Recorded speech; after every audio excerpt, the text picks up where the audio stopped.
Hello and welcome to the SETI Live. My name is Bettina Forget. I'm the director of the SETI Institute's Artist in Residence program. Today we are meeting Mike van der Nahmer, our newest artist in residence. Mike is a composer, sound researcher, music psychotherapist, and music dramaturge. The center of his work is the quest for the sonification of the mind, a utopian idea that might help us to understand the complexities of the brain through an audible representation. Mike and I will chat about his work with the German Aerospace Center, where he sonifies air traffic control data to heighten situational awareness, his interest in bio-acoustics, and the possible connection between the human mind and the thinking universe. Before I introduce our guest, though, I would like to take a moment to welcome our viewers who are joining us from around the world on YouTube, Twitter, Twitch, and Facebook. Hello all. Please tell us in the chat where you're joining us from. And if you have questions for Mike, please put those in the comments and we will get to them at the end of our discussion.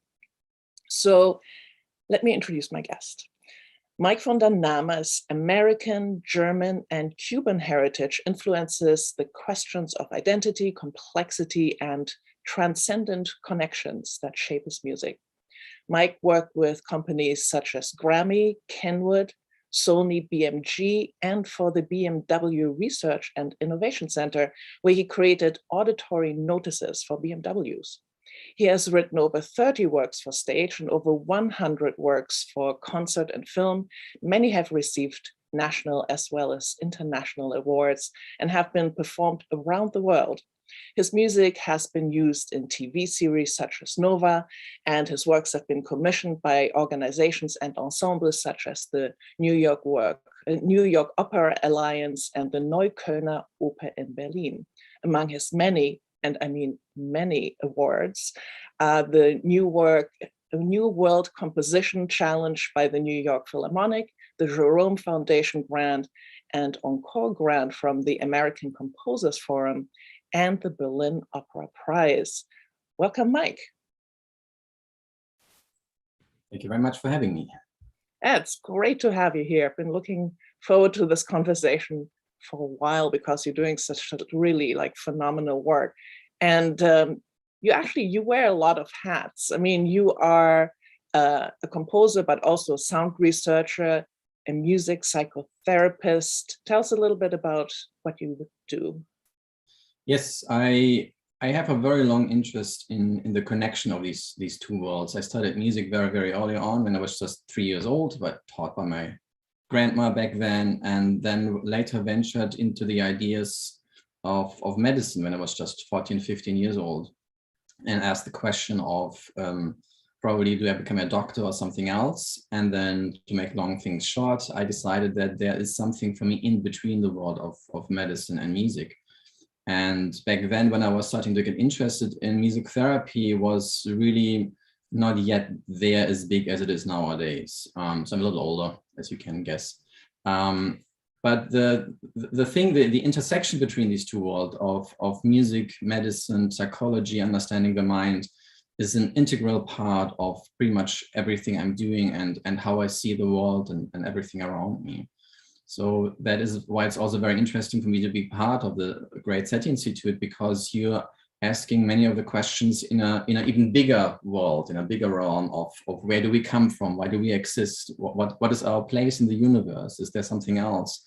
And all of these questions are very much integral to the work that I'm doing, and so I'm excited to be a part of your exciting program. Yeah, and they are kind of existential questions, like you said, like who are we? And when we're looking for life beyond Earth, it's also, a question about ourselves and finding out who we are in relation to maybe life elsewhere. You are also interested in this idea of the mind and sonification of the mind. Can you tell us more about that?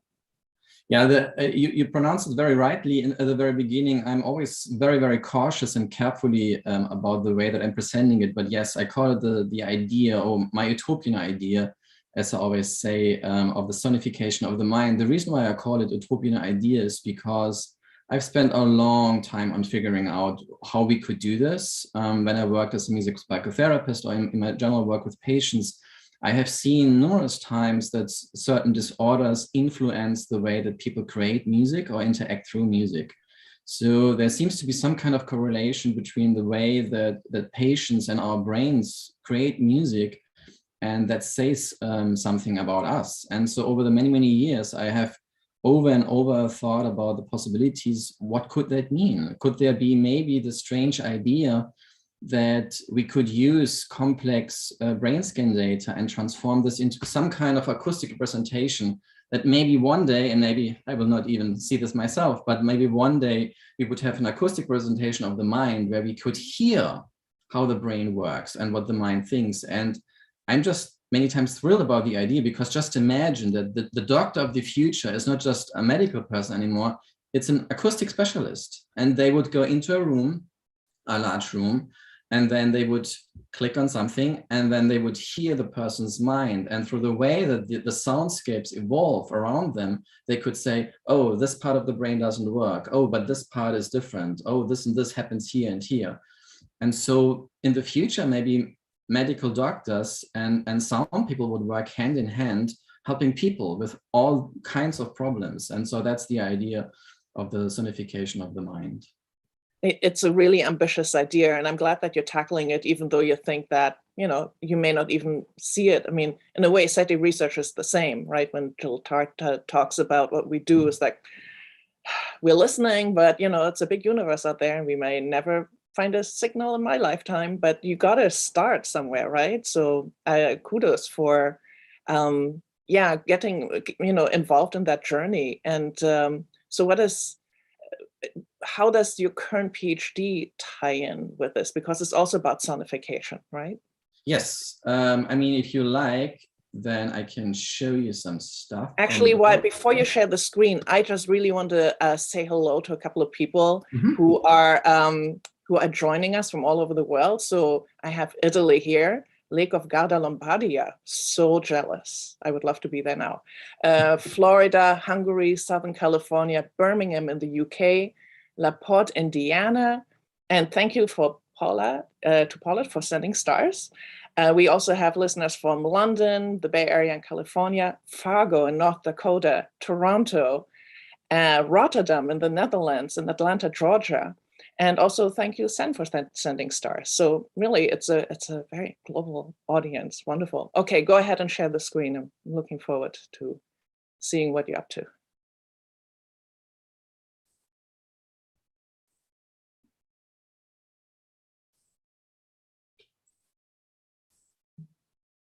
So I hope that you can see the screen now. Yeah, perfect. Okay, great.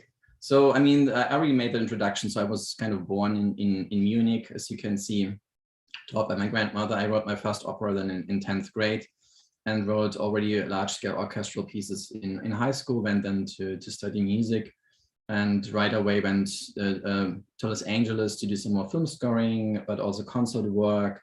Spent several years there, and then came back from Los Angeles to Germany to do additional training and work in Germany. And then in 2013, I got a fellowship to go back to New York to do my fellowship, to master's in musical theater writing at New York University.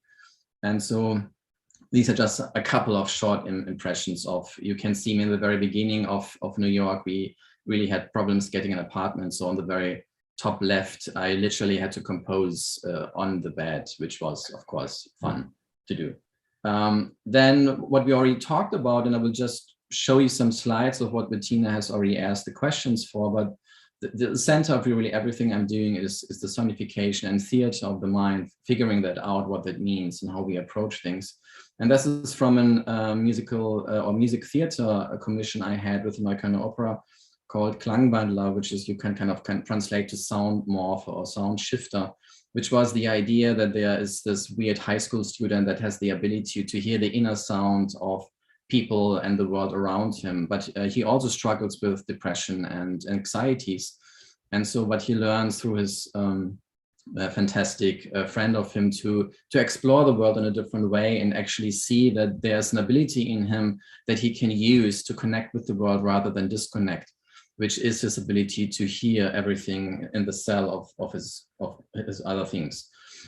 These are just a couple of other images, so you can see that really everything I'm doing is an interest in the mind.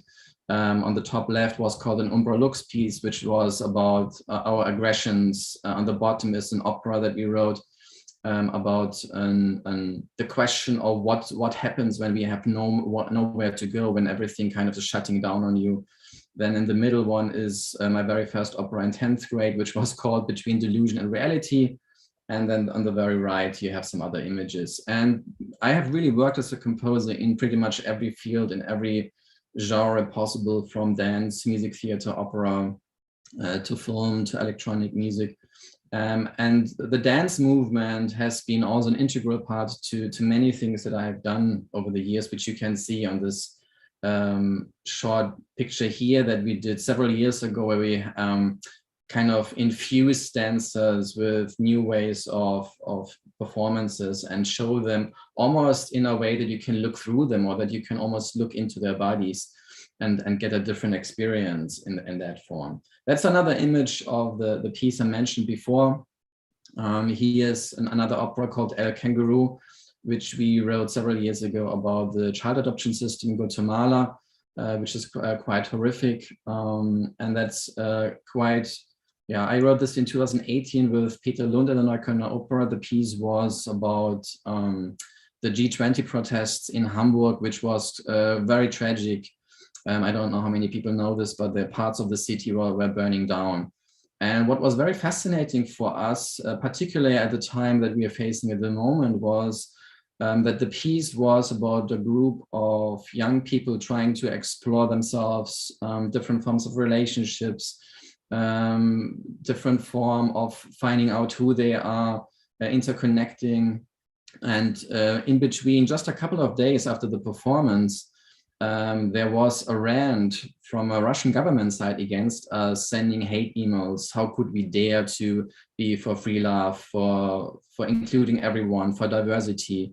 And just, yeah, I was kind of a strange experience to become the hate portal of the Russian government, in that we really were trying to just open minds and say, just see what's going to happen and find a way to incorporate new ideas and a particular diversity. And then the other things are, and this is just a short way of showing the other things, is pieces that I have written in the realm of what could the mind tell us if we could listen inside it. And so I'm not going to do a lot of this, but to show you that was a piece that was commissioned by the American Composers Forum, where we explore the ideas of how different mental disorders might sound when you would sit in the middle. So you can see the brain, and then I was grouping the musicians around the audience, and they would move throughout the piece, showing different ways of how the brain works.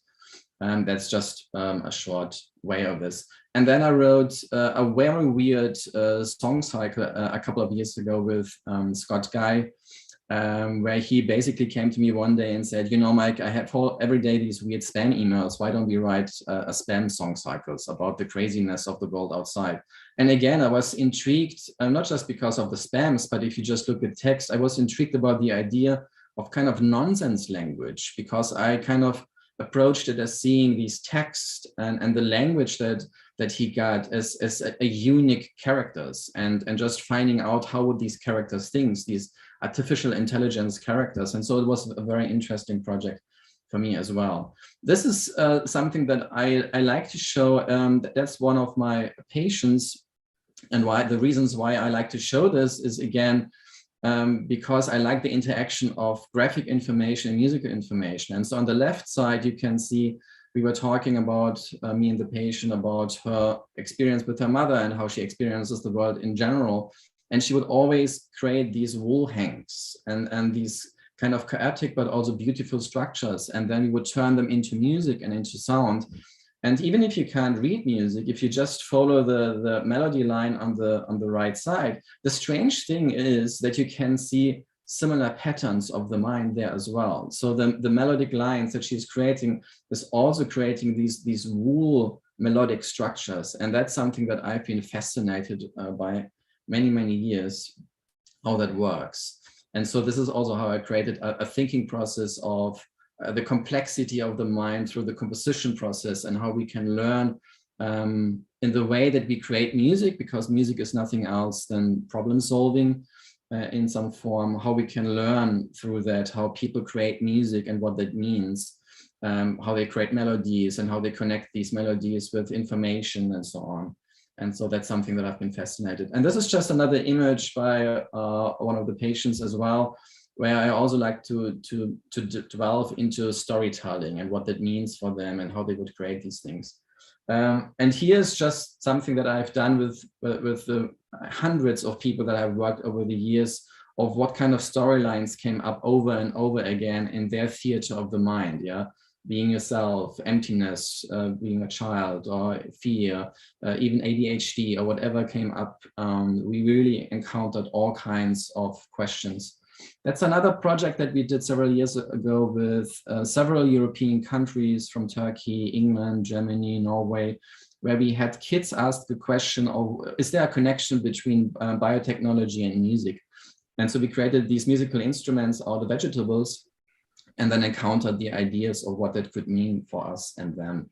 And that also created another project that I have done over the last couple of years, where we go with young kids into the world, into the biodiversity, explore their biodiversity, and then think about new ways of exploring or transforming this idea in theatrical short pieces, to just see, what did you learn? How can we explore this in different forms, in different ways?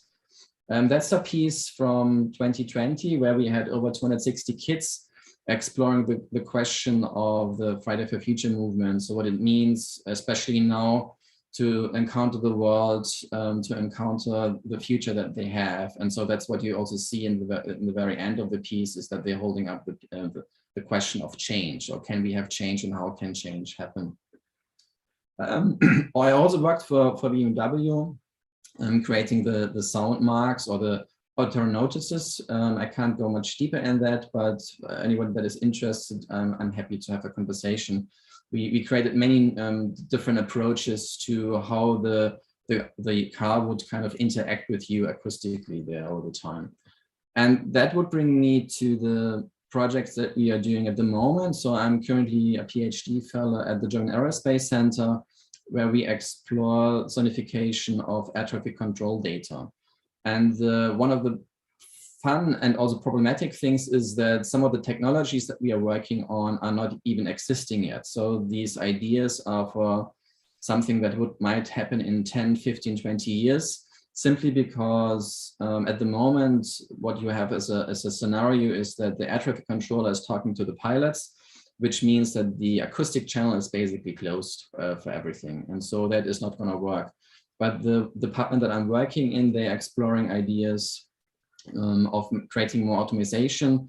And then the air traffic controller would mainly stare all day at the screen. And for this kind of world, we are thinking about a way in which I would transform the movement of the aircrafts into an acoustic representation again, that would help them not only to engage, but also to learn what's going to happen in the sky, and many other related questions. And so here's just one of the images that I'm currently working on. I mean, you can see a little bit movement of space, but that's kind of the idea of where we are going with this. And one of the big questions within that realm is, of course, the questions of how do different points in space relate to each other, and what could that mean, and how can we show the complexity of moving points in the sky to a sonification of that. So it's not just there's a plane coming or an aircraft coming and that makes a sound. One of the key interests that we have is, can we actually create an acoustic world in which the air traffic controller is kind of introduced almost in a warning system. So there might be something happening in the next 10 seconds, 20 seconds, or even in a minute, but that the kind of acoustic world is telling the air traffic controller even in advance something, and not just when it's happening. And that is rather different many of the current ways that we have in sonification, or even the auditory notices that you have in your car. When something happens in your car, you get an immediate sound, and then you know something just happened. And this is really a different approach of figuring out, can we do something that develops over time?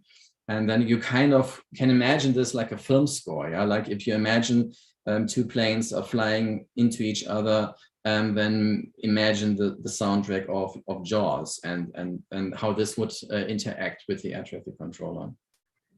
And for doing that, I have a little team where I develop new tools to interact between air traffic control and my work. And so one of the earliest projects was something where I said, I need to interact with them, and I need to have air traffic controllers, pilots coming into my studio, and we just need to sit there and talk about what is important for them. And so I came up with this rather simple idea, which is basically just pads, which you touch, and then they create a circuit, and then the circuit is connected with a MIDI controller, and so it plays a sound. And on top, you see these kind of colorful pads, and so you can interchange them. And so one of the very simple ideas was, or is, that we play a sound and they can touch the sound and they can say, oh, this sounds like this in this scenario, or this could be this in this event. And so we can easily change everything on the pads and then interact with each other without them even experiencing or being afraid of needing to play a keyboard instrument or even knowing what music is. Other things that we are doing is creating kind of new MIDI controllers, thinking a way of different forms of haptic devices to interact, which you can see here, where we are trying to figure out, is there kind of a different form of harmonium that we can use, or how we can interact in a different way that music really, or the way that people perform music or make music can be really more of an haptic approach, that people can almost feel what they are doing. And that also is connected to some of the other things that I'm questioning or asking, since I have worked several years also in neurological rehabilitation, is how can we use all of these ideas of sonification, of movement, to help patients that had severe brain injuries. Many of these patients have problems of standing, for example, straight in space. Many of them have problems with experience space in a way how we do. When we stay straight, we know that we are standing straight, but they kind of stand sometimes in different forms, and we don't know how they experience this. And so the sonification could help them to hear how they are standing in space. And that's another project we are working on, which is the idea of sonification of a city and its people, which is basically that you would have some kind of app, and then on different places you can explore and kind of let different sounds like text snippets or musical snippets or other recordings, and you leave kind of them around the city, and then you can make a kind of an audio walk through the city, and you can, again, in my idea, it's like you can delve into other people's mind just on the position where you stand within a city. And it can be anything, it can be text or music, everything, but it's like different positions would show what different people thought at this right moment, at this right place. And yeah, so that's also then connected to another app that we are thinking about, which is kind of connecting music theater, performance, different approaches of playing music for kids and teenagers, how they could create their own opera, their own performance piece, but always based on some form of narrative story. So they could record text, they could play an instrument, they could use existing sounds, they could do whatever they want and interact with that. Which then brings me to the final slide. And then I'm happy to hear other questions and thoughts, which is the project that I would like to explore at the SETI Institute, which is the bigger question of, does the universe think?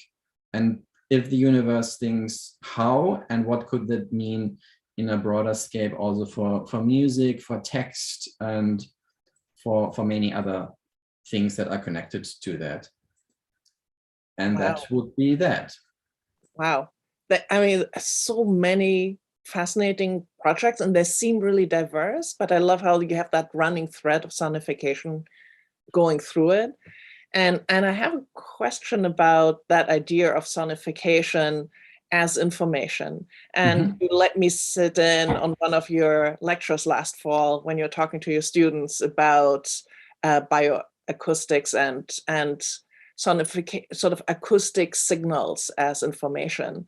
And the point I remember you were making is that there's this tension that people assume that we all understand sounds in the same way and music in the same way. But then on the other hand, the way we comprehend sound is also tied to a cultural context. So how do you balance that in something like an air traffic controller, where you let them pick different scenarios? Is that this like universal language of danger, or is it you're going to have to calibrate it differently for different cultural backgrounds? Yes, this is a very interesting and very important question. The one aspect, and there will be probably hundreds of people disagreeing with me, but I don't believe in the universality of music in general, which has been shown numerous times in music psychology. There's some research, and then some researchers go into some kind of country, and then they're exploring some Western music, and then these tests are like, for example, can you make a difference between minor and major music? And then, for example, they did a test in Africa, and apparently then they had always a clear answer, knowing what is major and what is minor. And one of the very simple answers that I have to that, when I played music several years with an African musicians for several hours, we played fun music, and after a while I asked him, can we play different scales, or can we play in a different system? And so I said, can we play in a minor scale? And then he looked at me and said, I don't know what that is. And I played it to him, and he said, I don't know what that is. And so that shows our weird way of Westerners believing that we know everything about other cultures, and we understand how they think and what they do. And I strongly disagree. I really believe that we have very distinctive different cultures idea. If you look at the Indian music, how it's relating in long, almost mathematical connections of bars of 128 quarter notes.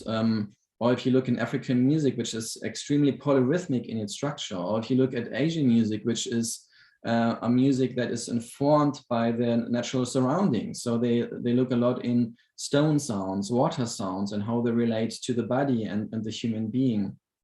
And so that's why I don't believe in the generalized process of saying we all understand music in the same way, because that's also boring. If I play something and I would say, oh, I know how Bettina will think about this music, why do I need to bother then?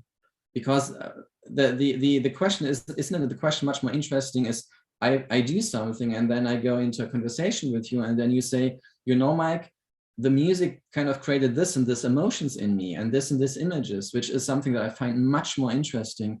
How do we emotionally relate to the music that people are doing, not just mine, but what is happening inside you?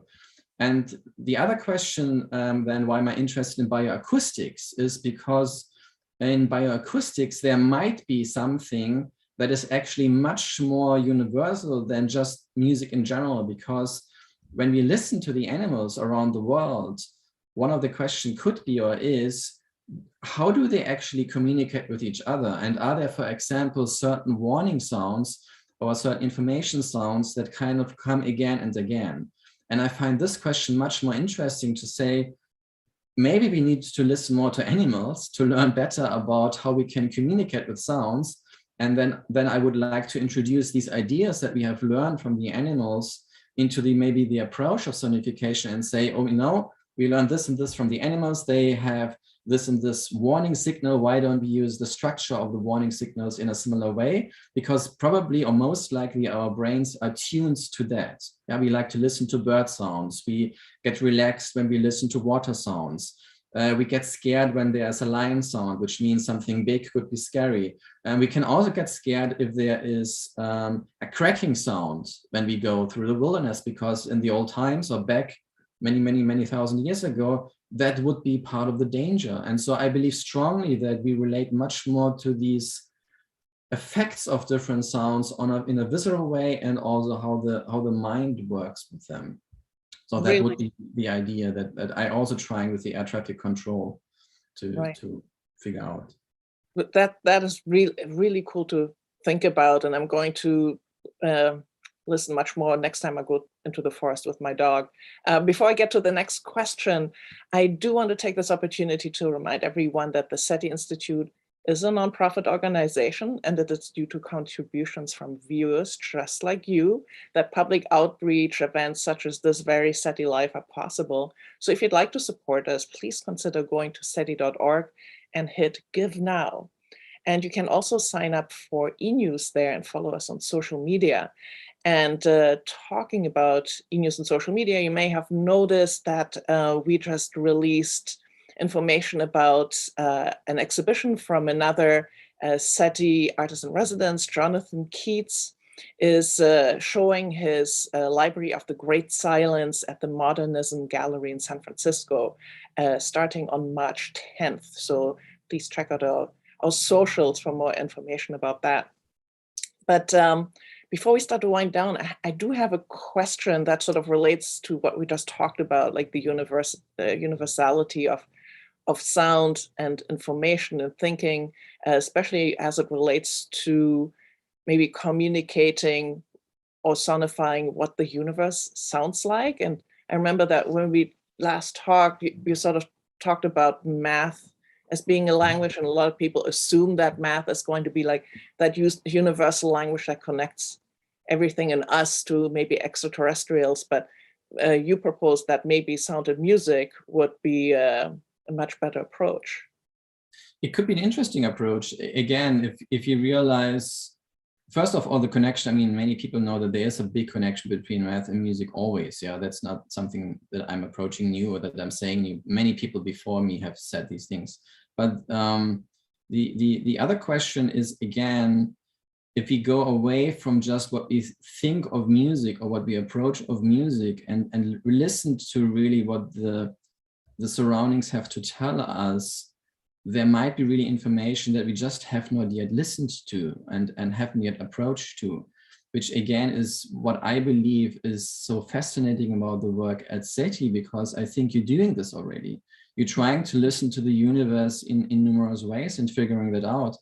And I think one of the ways most certainly will be the question of how quantum mechanics work in that, or what that could mean to understanding the thinking universe. And I just want to point out that I'm not an astrophysicist, so I don't know much about this. So I would be a fool and an arrogant idiot to say that I know these things. So the question that I'm having much more with the thinking universe is there a way again for me to engage with the SETI engineers, scientists, and have them tell me what they believe is thinking within the universe, and then maybe helping many different audiences to approach that in a different form, and maybe through the pieces that we are developing now together, that the audience can find, oh, I can actually now almost engage with the universe in a different way. And that would be my biggest hope. And then I would be really happy when we can accomplish that in some form that people would suddenly say, oh, I now understand in some forms how the universe ticks. When I was talking to Lawrence a couple of days ago, he immediately was very fascinated about the idea of using music, even in terms of learning math and learning other ways, because he said some of the things in astrophysics are struggling to show in just teaching ways would be much easier to use just sound and show how different forms of sound interact or go over each other or connect.